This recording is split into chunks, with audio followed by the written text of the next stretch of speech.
2024 का चुनाव मोटे मोटे तौर पर बाइपोलर होने जा रहा है, द्विध्रुवीय चुनाव। जो 2019 में नहीं था, 2014 में भी नहीं था। 14 में यूपीए सरकार में था, एनडीए भी था, लेकिन कई दल अलग भी लड़ रहे थे।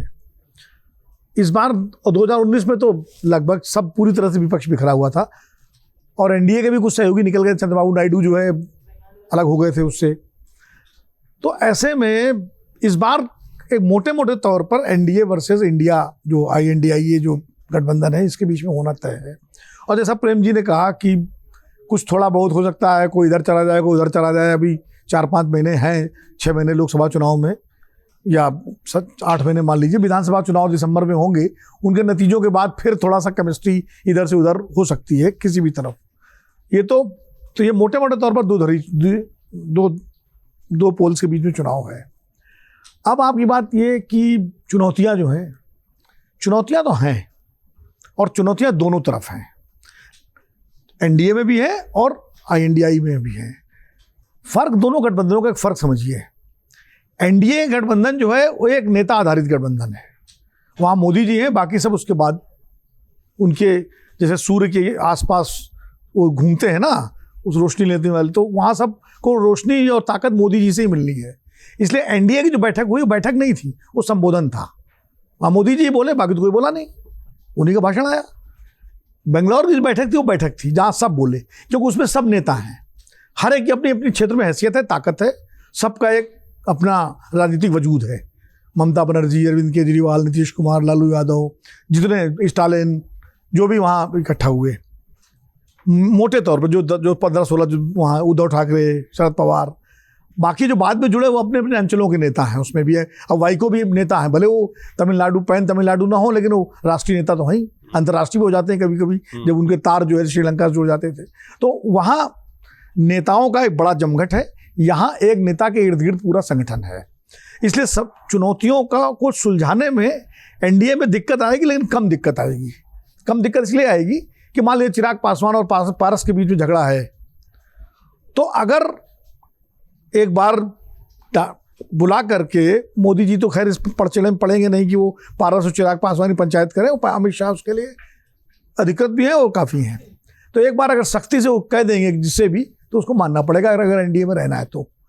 क्योंकि गरज वहाँ अभी भले बीजेपी को लगा हो कि मुझे कुनबा बड़ा दिखाना है तो 38 लोगों को जोड़ लिया, लेकिन चुनाव के टाइम गरज इनकी होगी।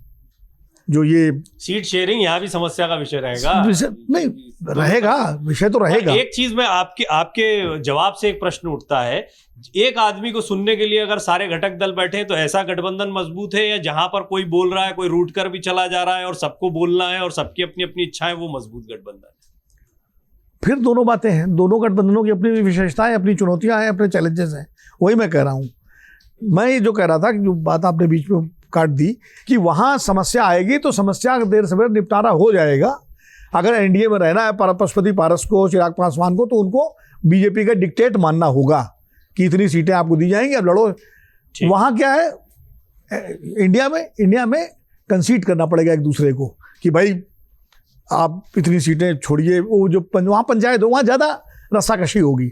लेकिन जब आप बात करते हैं मजबूती की, तो मजबूती आप कैसे देखेंगे? मजबूती जो है, अगर आप संख्या बल के हिसाब से देखें, सांसदों की संख्या के हिसाब से, तो 303 सांसद अकेले बीजेपी के और टोटल 328 एनडीए के खाते में हैं। 143 सांसद जो हैं इंडिया के खाते में हैं। तो सांसद के संख्या बल से एनडीए बहुत आगे है 2019 के पैरामीटर पर। लेकिन वोट की दृष्टि से देखें तो 22 करोड़ वोट बीजेपी का है और उनके जो सहयोगी हैं उनका वोट 2 करोड़ है के लगभग, वो 24 करोड़ होता है जाके। यहाँ 12 करोड़ के आसपास वोट कांग्रेस का है और 13 करोड़ वोट जो सहयोगियों का है, ये मिला के 25 करोड़ हो जाता है। बड़ा दिलचस्प आंकड़ा है। हाँ, फैक्ट है। तो वोट की दृष्टि से फिर नेक टू नेक हो जाता है मामला। ये तो ये ताकत की जो आपने बात की, कौन ज़्यादा ताकतवर है, ये एक तो ये इसकी रियलिटी है।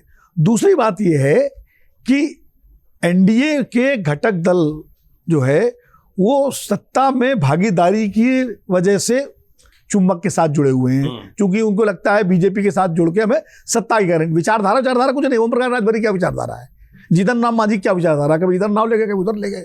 अपनी मांझी जो है हर धारा में नाव चलाते हैं वो।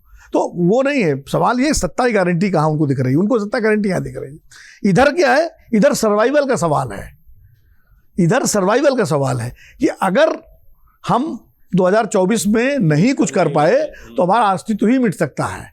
तो कई बार क्या होता है, जो सर्वाइवल का मामला होता है, जैसे कहते हैं ना, नदी जब पार कर रहे हो तो बेटा हाथ अगर पिता का पकड़े हुए हो तो छूटने का डर रहता है, लेकिन पिता हाथ पकड़े है तो हाथ नहीं छूटता है। अमर उजाला अब आपके टीवी पर भी।